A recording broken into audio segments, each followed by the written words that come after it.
Hello and very good afternoon to one and all. I am Dr. Rakesh Singh Parasti, Assistant Professor and Head of the Department of English from Swami Vivekanand Government Postgraduate College, Harda, Madhya Pradesh. Dear student, once again welcome to all to my YouTube academic channel. मैं काफ़ी दिनों बाद अपने YouTube academic channel में फिर एक नई important video लेकर के आप लोगों के साथ उपस्थित हूँ। मैं काफ़ी दिनों तक लगभग 1.5 से 2 महीने तक मैं वीडियो अपलोड नहीं कर पाया क्योंकि बहुत सारे काम थे इस वजह से, लेकिन मैं फिर उपस्थित हूँ आप लोगों के लिए, आप लोगों के साथ एक बहुत ही इंपॉर्टेंट वीडियो लेकर के। And I am pretty sure that this video will be very useful for you.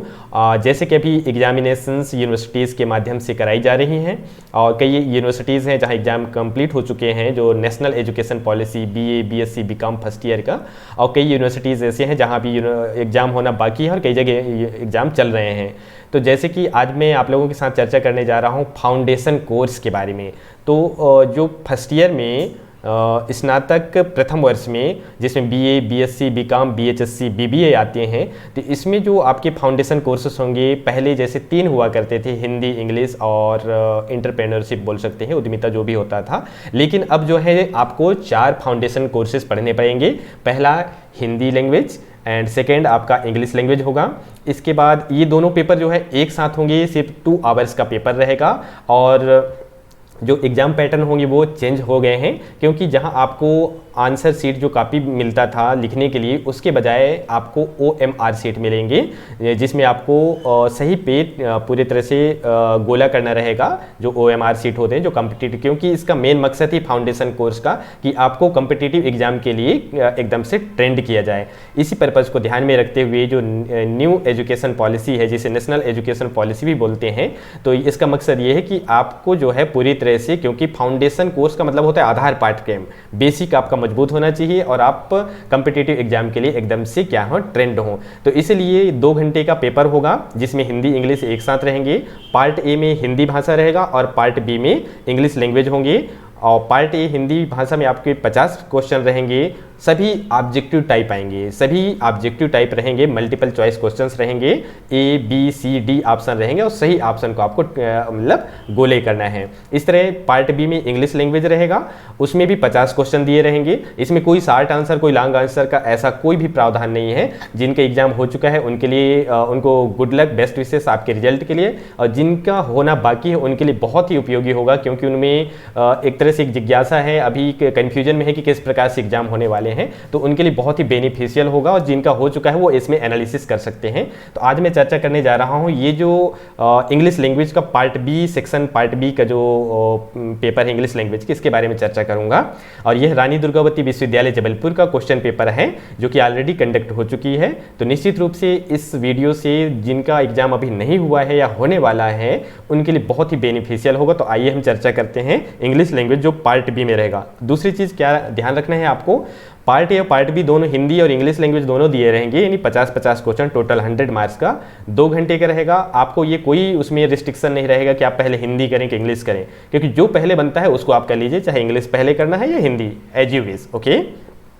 इसके बाद जो सेकेंड जो इसका FC का पेपर होगा फाउंडेशन कोर्सेज का, उसमें पर्यावरण और योगा एंड मेडिटेशन का वो भी एक साथ होगा, है ना।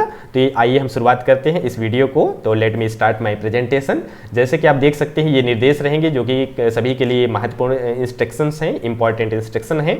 OMR शीट दिया रहेगा, निर्धारित जगह पे आपको अपना रोल नंबर, अपना जो भी वहाँ रिक्वायर्ड जो भी चीज़ भरना है वो आप फिलअप करिएगा। आप लोगों की हेल्प के लिए ऑलरेडी वहाँ इन्विजिलेटर्स की ड्यूटी लगी रहेंगी। आपसे सही जगह पे अपना नाम लिखिए, अपना सिग्नेचर कीजिए, रोल नंबर लिखिए, ये तो निर्देश हैं। और प्रत्येक प्रश्न जो है 1 नंबर का रहेगा, यानी हिंदी और इंग्लिश दोनों के लिए मिलाकर बात करें तो टोटल 100 मार्क्स का क्वेश्चन रहेगा। तो मैं डायरेक्ट शुरुआत करता हूं, क्योंकि मेरा सब्जेक्ट ही इंग्लिश है, इंग्लिश लैंग्वेज लिटरेचर है, तो मैं हिंदी भाषा की बात नहीं कर रहा, मैं डायरेक्ट इंग्लिश लैंग्वेज की बात कर रहा हूं। तो आइए शुरुआत करते हैं कि रानी दुर्गावती विश्वविद्यालय जबलपुर में कैसा क्वेश्चन पूछा गया था। तो सबसे पहले इंग्लिश लैंग्वेज को आप अपने सिलेबस में जब आप गए होंगे, definitely you have gone through your syllabus, तो उसमें आप देखे होंगे कि फर्स्ट जो यूनिट है उसमें you will have to study about some poems and short story, जिसमें पहला जो पोएम है where the mind is without fear, जिसके राइटर हैं, पोएट हैं कौन, रविन्द्रनाथ टैगोर। सेकंड जो उसमें लेसन है national education which is written by M K Gandhi, Mohandas Karamchand Gandhi, you can say Mahatma Gandhi. Okay, इस तरह से पूरी जो लेसन है ऑलरेडी मैं उसके बारे में एक वीडियो बनाया हूँ जिसमें आप मेरे इस यूट्यूब चैनल में आप देख सकते हैं उसको, सिलेबस के बारे में, तो उसमें हम चर्चा नहीं करेंगे। आज हम चर्चा करते हैं कैसे क्वेश्चन पूछे जाते हैं। देखिए पहला क्वेश्चन जो है डायरेक्ट आपको ऑब्जेक्टिव टाइप रहेंगे, लेकिन ऑब्जेक्टिव आपको तब बनेगा जब आप पूरे पोयम या स्टोरी को प्रॉपर वे से स्टडी किए होंगे तब। अदरवाइज जब तक आप पूरे पोयम या स्टडी को नहीं करेंगे आपको ऑब्जेक्टिव टाइप बनेगा नहीं, क्योंकि ऑब्जेक्टिव में ये खासियत रहता है यदि आप सही आंसर दिए तो सही आंसर मिलेगा, सही नंबर मिलेगा, गलत किए तो 0 नंबर मिलेगा, है ना। तो objective type one of the important एक एग्जाम लेने का एक मेथड होता है जिसके माध्यम से, जो कि बड़े बड़े कम्पिटिटिव एग्जाम में यही आपसे पूछे जाते हैं। तो अभी से आप ट्रेंड हो जाएंगे तो डेफिनेटली आने वाले फ्यूचर में आप जब भी कम्पिटिटिव एग्जाम में बैठेंगे तो आप पूरी कॉन्फिडेंस के साथ उसमें बैठेंगे। तो आइए शुरुआत करते हैं क्वेश्चन नंबर 1 से। क्या क्वेश्चन पूछा गया था इंग्लिश में? Into the heaven of freedom, my father let my country awake. This is the last line of the poem where the mind is without fear. Okay? तो ये जो where the mind is without fear जो 14 lines की poem है रविन्द्रनाथ टैगोर के द्वारा लिखा गया, यह जो देशभक्ति की भावना से प्रोत कर देने वाली जो कविता है जिसको रविन्द्रनाथ टैगोर ने लिखा था। आप रविन्द्रनाथ टैगोर के नाम से ही पता चल जाएगा आपको कि Rabindranath Tagore, who was Rabindranath Tagore? Rabindranath Tagore was the first person who was awarded Nobel prize for literature in India. ठीक है, not only in India but you can see in Asian countries में यदि पहले ऐसे भारतीय बने वो जिसको साहित्य के क्षेत्र में 1913 में नोबेल प्राइज मिला। और हमारे भारत देश के लिए वह बहुत ही गोल्डन ईयर था 1913। याद रखिए, हो सकता है आपकी उसमें पूछ दिया जाए कि in which year he was awarded Nobel prize for literature. तो 1913 में साहित्य के लिए रविन्द्रनाथ टैगोर को नोबेल प्राइज का पुरस्कार मिला था। और उसी का यह 35 नंबर का पोयम है where the mind is without fear, जिसका ये सबसे लास्ट लाइन है, into the heaven of freedom my father let my country awake, the country referred to here in the poem where the mind is without fear is. ये question पूछा जाता है कि इस कविता में ये जो लाइन दिया गया है कंट्री अवेकना, तो ये कंट्री जो है कविता में किस देश को रिफर किया गया? तो डेफिनेटली किसके लिए किया गया है? ये इंडिया के लिए किया गया है। ठीक है, क्योंकि उस समय हमारा देश जो है अंग्रेज़ों की उसमें था, हम स्लेब में थे यानी गुलामी में थे। लेकिन रविन्द्रनाथ टैगोर ये चाहते थे कि ईश्वर को प्रार्थना करते हुए कह रहे हैं रविन्द्रनाथ टैगोर कि हे प्रभु मेरे देशवासियों को आप जगाइए ताकि वो स्वतंत्रता के लिए कुछ करें और हमारा देश स्वतंत्र हो सके, ऐसे, है ना। तो कंट्री किसको रिफर किया गया है? डेफिनेटली इंडिया के लिए। तो आपके सामने जब OMR सीट रहेगा पार्ट में भी इंग्लिश वाले सेक्शन में जब आप करेंगे तो क्वेश्चन नंबर 1 का ABCD, तो आपको कौन सी उसमें वहाँ मतलब सर्कल में गोला करना है? D नंबर में करना है। जो करेक्ट आंसर होगा आपका इंडिया। ओके, तो ऑप्शन नंबर D करेक्ट। और दूसरा क्वेश्चन देखते हैं, the expression tireless striving refers to, जो एक उसमें एक सेंटेंस दिया गया है, एक वर्ड दिया गया है टायरलेस स्ट्राइविंग। ठीक है, इसका क्या मतलब है? उसी पोयम का है, तो इसका भी मतलब है इंडलेस एफर्ट्स, ऐसे मेहनत करते हैं बिल्कुल, मतलब इंडलेस। ओके, इंडलेस एफर्ट से मतलब है। तो क्वेश्चन नंबर 2 का सही आंसर है C। मतलब एक लेसन या पोयम से या स्टोरी जो भी होगा वहाँ से आपके 4 या 5 क्वेश्चन पूछे जाते हैं। तो पूरी तरह से आप समरी को तैयार कर लीजिए। कब पब्लिकेशन, सबसे पहला चीज़ तो उस लेसन का नाम याद रखिए और उनके राइटर का, डायरेक्ट वहाँ से क्वेश्चन 1 नंबर का फंसेगा 101%। दूसरी चीज़ उस समरी को पढ़ लीजिए, पूरे क्वेश्चन का आंसर आप definitely you can give the answers of any type of question. Okay, तो क्वेश्चन नंबर 2 का आंसर है आपका इंडलेस एफर्ट। फिर यदि हम क्वेश्चन नंबर 3 की बात करते हैं तो इन द एंड कविता के इन द पोयम कविता में क्या बोलता है? Where the mind is without fear reason is compare to. इसमें एक शब्द आया है रीजन। तो रीजन का क्या मतलब है कवि का? तो रीजन का मतलब है यहाँ क्लियर स्ट्रीम से। रीजन का एक्चुअली यदि हम हिंदी में बात करें तो कारण होता है, लेकिन पोयम में कवि ने रीजन का मतलब क्या लिया है? यहाँ क्लियर स्ट्रीम से लिया है। तो आपका करेक्ट आंसर है 3rd का D। ओके, इस तरह से आपके क्वेश्चन नंबर 4 हैं, M K Gandhi, it means that Mohandas Karamchand Gandhi accepted that the ultimate aim of education is. Education का अल्टीमेट एम, उद्देश्य क्या है मोहनदास करमचंद गांधी के द्वारा? तो रियलाइजेशन ऑफ सेल्फ। यदि आप अपने आप को सेल्फ का रियलाइजेशन कर लें तो महात्मा गांधी का यही कहना है कि यदि आप खुद में बदलाव, खुद में रियलाइजेशन करने लगे तो डेफिनेटली वही आपके एजुकेशन का अंतिम लक्ष्य है। तो इसका भी करेक्ट ऑप्शन है D। ओके, ये क्वेश्चन नंबर लेसन नंबर 2 का है। मोहनदास करमचंद गांधी का नेशनल एजुकेशन का। आइए क्वेश्चन नंबर 5 की बात करते हैं। Who was villain in the X by R.K. Narayan. R.K. Narayan का लिखा गया यह जो स्टोरी, बहुत ही beautiful story, this is beautiful and interesting story, the axe which is written by R.K. Narayan, जिसमें ये पूछा गया है, इसमें एक्स नामक इस स्टोरी में R.K. नारायण ने एक करेक्टर रखा, नाम रखा, उसका नाम था वेलन।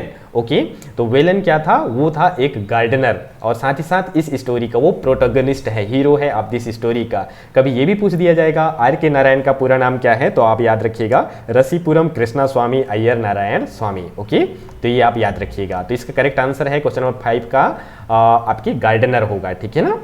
इसके बाद question number 6, Velan was very happy in the big house in the x. The x नामक इस स्टोरी में वेलन को जब वो 3 स्टोरी टाइप बिल्डिंग मिला था, वो घर मिला था, तो क्या वो खुश था? Definitely he is very happy, that's why the correct answer is true. इसमें आपको सही में टिक लगाना है, गोले करना है ट्रू। ओके, क्वेश्चन नंबर 7 की बात करते हैं।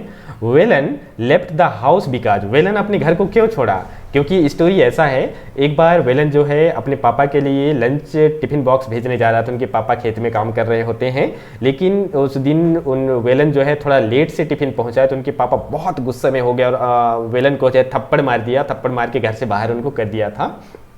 विलन जो है फिर घर से बाहर निकल गया और भीख मांग के इधर उधर खाता था। खाते खाते मतलब भीख मांगते मांगते एक ऐसे व्यक्ति से उनकी मुलाकात होती है, एस्ट्रोलॉजर से। मैं स्टोरी बता देता हूँ ताकि आपको आसानी हो। एक एस्ट्रोलॉजर से मुलाकात होती है। वो एस्ट्रोलॉजर यानी जो ज्योतिषी होते हैं, वो एस्ट्रोलॉजर उसको बोलता है कि नहीं नहीं नहीं, one day you will become the owner of 3 storey type building. कि वेलन एक दिन तुम जो है भीख तो नहीं मांगोगे घर समय, एक दिन तुम जो है 3 मंजिला मकान के मालिक बनोगे। तो आस पड़ोस के जितने भी नेबरहुड पर्सन रहते हैं वो हंसते हैं, ठहाके मारते हैं कि अरे ये भीख मांग रहा है बेचारे, कहाँ से 3 मंजिला मकान के मालिक बनेगा, लेकिन वो बना था। ठीक है ना। तो ये स्टोरी का मेन सारांश है, आप उसमें देख लीजिएगा। मैं ऑलरेडी इसके बारे में अपने यूट्यूब चैनल में डाला हूँ। जब भी आप डॉक्टर राकेश परस्ते करके सर्च करेंगे यूट्यूब में तो आपको पूरे डिटेल्स में मिल जाएंगे। तो आपको 7 का करेक्ट आंसर है father slept him.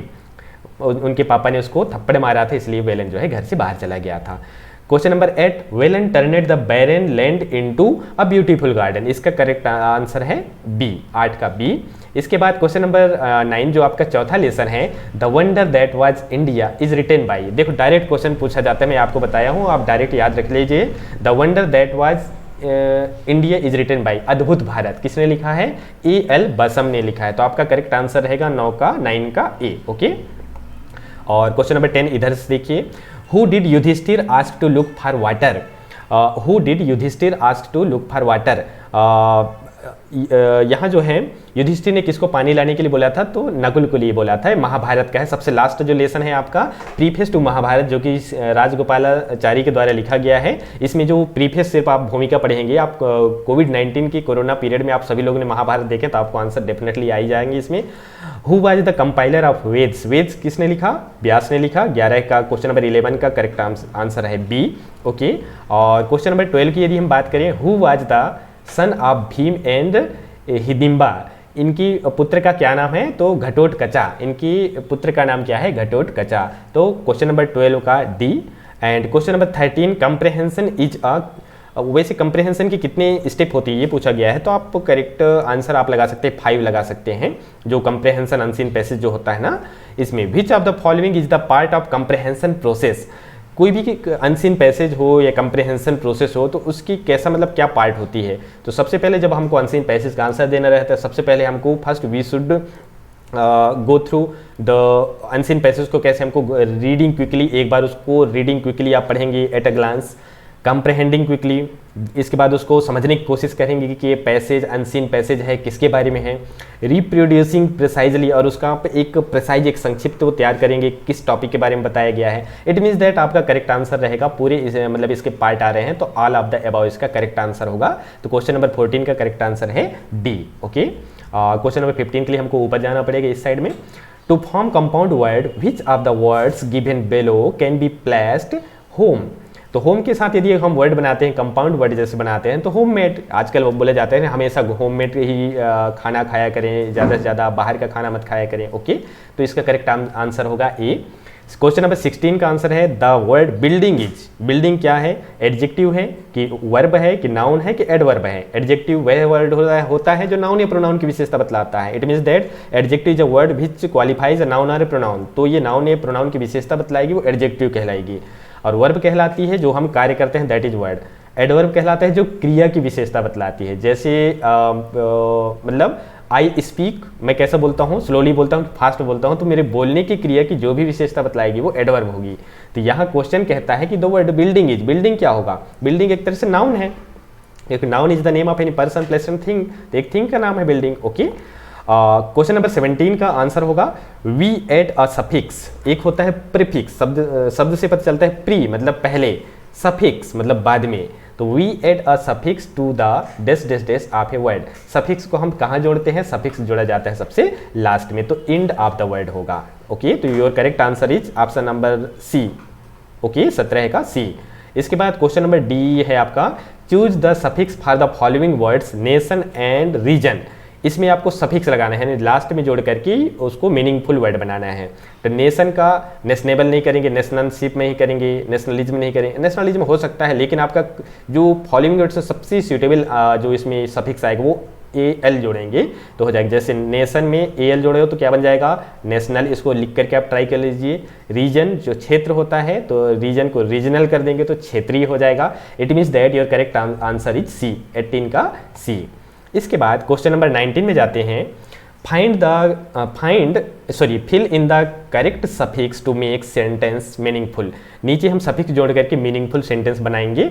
We were walk, इसमें आईएनजी लगा दीजिए, सिंपल सी बात है। D, we were walking through the park when we saw a required, बस इसमें आईएनजी लगा देंगे, आपका आंसर सही हो जाएगा। ठीक है, क्वेश्चन नंबर 20 देखते हैं, choose the most suitable prefix. अब अभी तक हम सफिक्स पढ़े, सफिक्स 4-5 क्वेश्चन आगे, अब हम प्रीफिक्स में जाते हैं जो पहले लगता है शब्द के।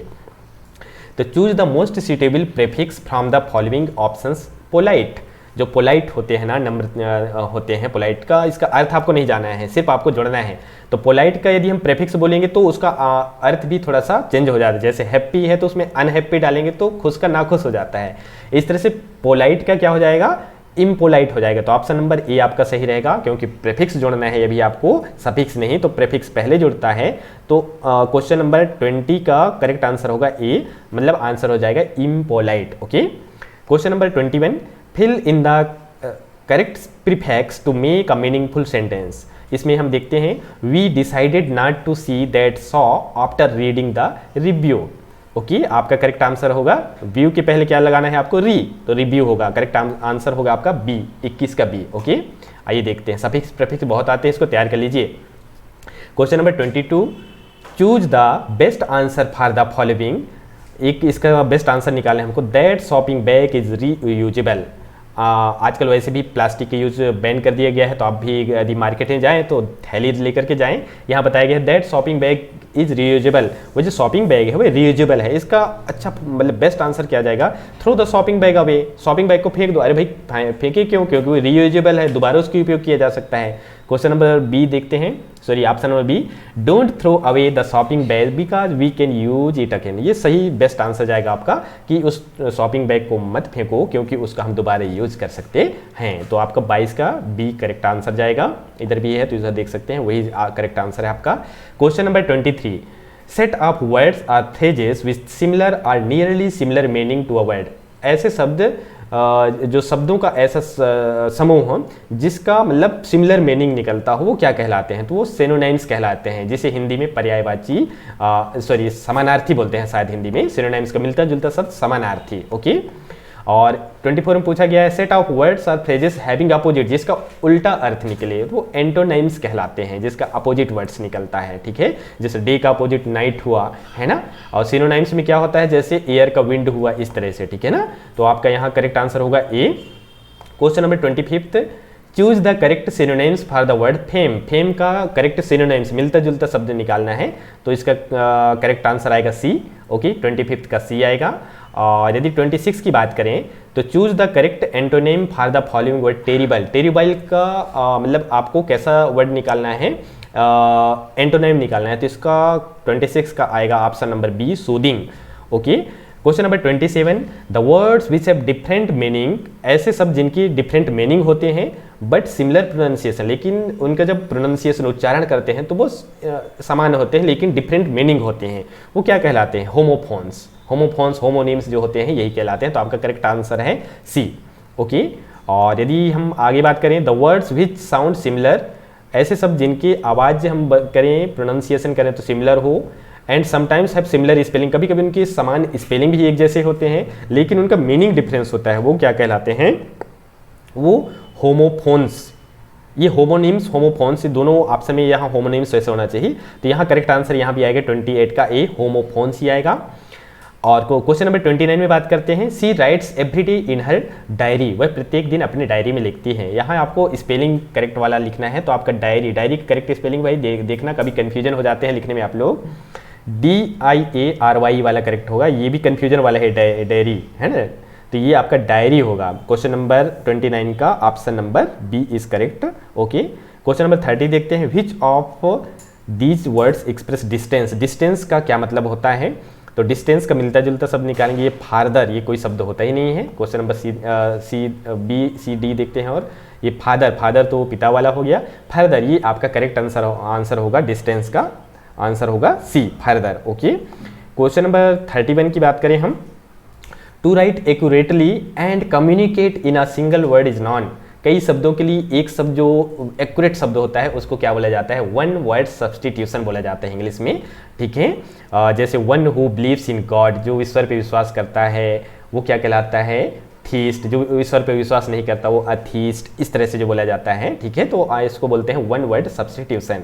आइए क्वेश्चन नंबर 32 पे बात करते हैं, choose the correct alternative which can be substituted for the given sentence a person living in a permanently in a certain place. यदि कोई व्यक्ति किसी एक निश्चित जगह पर परमानेंटली यदि निवास करता है तो उसको वहाँ की क्या बोलते हैं? रेसिडेंट बोलते हैं, निवासी बोलते हैं। तो इसका करेक्ट आंसर होगा ए। बहुत इजी आए हैं, आपको थोड़ा समझने की कोशिश करना है। यहाँ थोड़ा मन को कूल रखिए और एग्जाम में बैठिए। ऑब्जेक्टिव टाइप ऐसे ही होते हैं, जब भी आप कॉम्पिटिटिव एग्जाम में बैठेंगे आपको ऐसे हड़बड़ाहट में करेंगे, गलती होगी, क्योंकि एक बार आप गलत कर देंगे तो उसको दोबारा आप सुधार नहीं पाएंगे। इसलिए थोड़ा बारीकी से सोचिए समझिए, टाइम थोड़ा सा रहता है, 2 घंटे सफिशिएंट होते हैं 100 क्वेश्चन के लिए। तो क्योंकि आप सही एक बार कर लेंगे तो वही होगा, यदि आप बाद में आपको लगेगा कि नहीं ये सही है तो आपका फिर वो काट उसको नहीं सकते, उसमें आप वाइटनर भी अलाउ नहीं है। तो ध्यान दीजिए, आप पहले समझिए क्वेश्चन को, आंसर दीजिए और बढ़िया करेक्ट आंसर दीजिए, ठीक है। 33 बात करते हैं, identify the underlying word as part of speech in a sentence. Part of speech का एक सेंटेंस है, एक वर्ड है, इसको समझते हैं क्या है। A friend of mine has just invited me to Italy. To को अंडरलाइन किया गया है, तो टू कौन सा पार्ट्स ऑफ स्पीच है? तो टू क्या है? हमारा प्रीपोजिशन है। तो 32 का करेक्ट आंसर रहेगा बी, प्रीपोजिशन। ओके, और 34 का देखते हैं, a noun which refers to a specific person. किसी स्पेसिफिक पर्सन या प्लेस या थिंग को कोई नाउन यदि रिफर करता है तो क्या कहलाता है? वो प्रॉपर नाउन कहलाता है। ओके, जैसे अभी हम हरदा में रह रहे हैं, हरदा एक पार्टिकुलर प्लेस को रिफर करता है, तो हरदा क्या है? यहाँ Harda is a proper noun. Okay, question number 35 देखते हैं, identify the underline word as a type of noun in the sentence we all love honesty. Okay, we all love honesty, हम सभी ऑनेस्टी। इसका हिंदी मतलब आपको जानने की जरूरत नहीं है। ऑनेस्टी कैसा नाउन है ये पूछा गया है, तो ऑनेस्टी का करेक्ट आंसर रहेगा ऑब्स्ट्रैक्ट, ये भावार्थ वाला है। ओके, ऑब्स्ट्रैक्ट नाउन कहलाएगा। तो क्वेश्चन नंबर 35 का करेक्ट आंसर है abstract, C. Okay, question number 36 में बात करें, when the nouns are replaced with a set of words then these words are known as. Noun की जगह प्रयोग किए जाने वाले शब्दों को प्रोनाउन बोला जाता है। ये आप लोग पढ़ चुके हैं, जो 8th स्टैंडर्ड में जब रहेंगे तो पार्ट्स ऑफ स्पीच पूरा पढ़े होंगे, जिसमें noun, pronoun, verb, adverb, adjective, interjection, conjunction and preposition पढ़े होंगे, है ना। तो प्रोनाउन आप पढ़ लिए होंगे, तो करेक्ट आंसर है आपका बी। आपको फिर यही पढ़ना है क्योंकि grammar is same, English same है, ठीक है, वो आपको कोई चेंजेस नहीं होगा। अभी वही पढ़ेंगे, जब आप पढ़ाएंगे भी हमारे जैसे तो भी वही इंग्लिश रहेगा, उसमें कोई बदलाव नहीं होता है ना। आइए देखते हैं question number 37, fill in the blank from the given below pronouns she said that she wanted to do it herself. ये जो है एक रिफ्लेक्सिव प्रोनाउन कहलाता है। सी रहेगा तो हर सेल्फ रहेगा, यू रहेगा तो योर सेल्फ रहेगा, दे रहेगा तो देम सेल्फ होगा, इसको याद रखिएगा, है ना। तो सी है तो क्या हो जाएगा यहाँ? हर सेल्फ होगा। तो करेक्ट आंसर होगा 37 का C is your correct answer. आइए 38 की बात करते हैं, fill in the blank with suitable adjective. Adjective भरना है। एडजेक्टिव क्या है? जो संज्ञा या सर्वनाम की विशेषता बतलाती है। Adjective is a word which qualifies of a noun और ए प्रोनाउन। लेकिन यहाँ देखते हैं, क्वेश्चन देखते हैं, इसमें करेक्ट ऑप्शन चूज करना है। एमॉन्गेस्ट द थ्री ब्रदर, तीनों भाइयों में से। जब दो या दो से अधिक की बात हो तो वो सुपरलेटिव डिग्री में जाता है, याद रखिए। Aditya is the tallest. Aditya is a tall नहीं बोलोगे, टॉलर नहीं बोलोगे, टॉलेस्ट बोलोगे, क्योंकि आदित्य के साथ साथ और भी तीन भाई हैं, तो आदित्य इज द टॉलेस्ट। तो करेक्ट आंसर हो गया आपका ऑप्शन नंबर सी। ओके, आइए 39 की बात करते हैं। Choose the correct verb to complete the sentence. I always read before bed. बिस्तर में जाने से पहले मैं हमेशा पढ़ाई करता हूँ। ओके, हम और करना भी चाहिए होमवर्क आपको, है ना। क्वेश्चन नंबर 40 देखिए। Choose the correct adverb. अब आपको एडवर्ब भरना है। एडवर्ब वह शब्द होता है जो कि क्रिया की विशेषता बतलाती है। टू कंप्लीट द सेंटेंस यहाँ देखते हैं, ही ड्राइव्स, वह ड्राइव करता है। ड्राइव मतलब क्या है? हमारा कार्य है, कार्य करना, है ना, मेन वर्ब है। तो वो कैसे ड्राइव करता है? Very carefully. तो आपका करेक्ट आंसर होगा बी, क्योंकि केयरफुली जो वर्ड है ये आपका एडवर्ब कहला देगा, क्योंकि केयरफुली शब्द इस ड्राइव नामक मेन वर्ब की विशेषता बतलाता है कि वह कैसे ड्राइविंग करता है, सावधानी से कि असावधानी से। तो हमें हमेशा सावधानी से ड्राइविंग करना चाहिए, खासकर अभी बरसात में तो बहुत ही सावधानी से ड्राइविंग करनी चाहिए। ओके, तो correct answer is B. Okay, question number 41। Identify the kind of adverb for the given word in capital. Our family goes out of time sometimes. ये समय का बताया गया है, तो डायरेक्ट ये आपका करेक्ट आंसर है option number A. Adverb of time and frequency को बताता है, समय को बता रहा है ना वो। ओके, बहुत इजी क्वेश्चन है। देखिए, I will be ready to leave in about 20 minute से लगभग बताया जा रहा है, तो आपको यहाँ करेक्ट आंसर होगा ए। 42 का ए। 43 का I am not interested to buying a new car now. अभी मुझे नए कार खरीदने का कोई इंटरेस्ट नहीं है, यानी आपको करेक्ट ऑप्शन लगाना है यहाँ टू जो प्रीपोजिशन है वो करेक्ट ऑप्शन है आपका। प्रीपोजिशन भी देख लीजिए, बहुत सारे क्वेश्चन पूछे गए हैं। Question number 44। Choose the correct conjunction. जो जोड़ने वाला शब्द है, I did not go to the show. मैं शो देखने नहीं जाऊँगा, नहीं गया। डायरेक्ट मुंह में क्या शब्द आ रहा है? बिकॉज। तो करेक्ट ऑप्शन होगा बी का because I have already seen it, क्योंकि मैं ऑलरेडी उस शो को देख चुका हूँ, इसलिए मैं दोबारा वह शो देखने नहीं गया। Question number 45। If someone shot, यदि कोई व्यक्ति चिल्लाते हैं, आवाज करते हैं कि वाओ दीज प्रोबेबली फीलिंग, तो ये किस तरह फीलिंग वो करते हैं? जब हम कोई सरप्राइज एक्साइटमेंट में रहता है तो wow we have won the match बोलते हैं ना। तो 45 का करेक्ट आंसर रहेगा सी, सरप्राइज एंड एक्साइटमेंट। अब इसके बाद 5 क्वेश्चन और बचे हैं, देखते हैं। Which interjection would you use if you felt a sudden pain. यदि आप अचानक कहीं हमको दुख होता है, दर्द होता है, तो हमारे मुंह से क्या शब्द निकलता है? वो एक इंटरजेक्शन कहलाता है, वो है आपका ओच। ओके, तो 46 का करेक्ट आंसर रहेगा ए, ओच। ओके, आइए क्वेश्चन नंबर 7 की बात करते हैं। They usually spend their holidays in the mountains. Correct option is A. Okay, question number 48। Vishesh Bhriguvanshi is a basketball player. Correct answer is B का A. Okay, 49। Arun paid ₹80 for that bag. Arun ने उस bag के लिए कितने रुपए पेड किया? तो correct answer हो गया आपका बी। और last question that is the boys desk television every night unless they have homework. यहाँ आएगा watch. Okay, the boys watch television every night unless they have homework. तो ये आपकी क्वेश्चन नंबर 50 रहा। इस तरह से क्वेश्चन नंबर 50 आपके पार्ट बी में इंग्लिश में दिए रहेंगे। इसके पहले क्वेश्चन ए आपके पार्ट ए किस में दिए रहेंगे? हिंदी में दिए रहेंगे। तो आप इसको कंप्लीट कर लीजिएगा, बहुत ही इजी आता है, बस थोड़ा सा माइंड को क्लियर करके कीजिएगा, क्योंकि कभी क्या होता है जल्दबाजी में हमको जो है मतलब ए की जगह हम बी कर दिए तो हम उसको सुधार नहीं पाएंगे, इसलिए एक ही बार दीजिए, बढ़िया करेक्ट दीजिए। तो मैं यही उम्मीद करता हूँ कि ये वीडियो आप लोगों के लिए बहुत बेनिफिशियल होगा।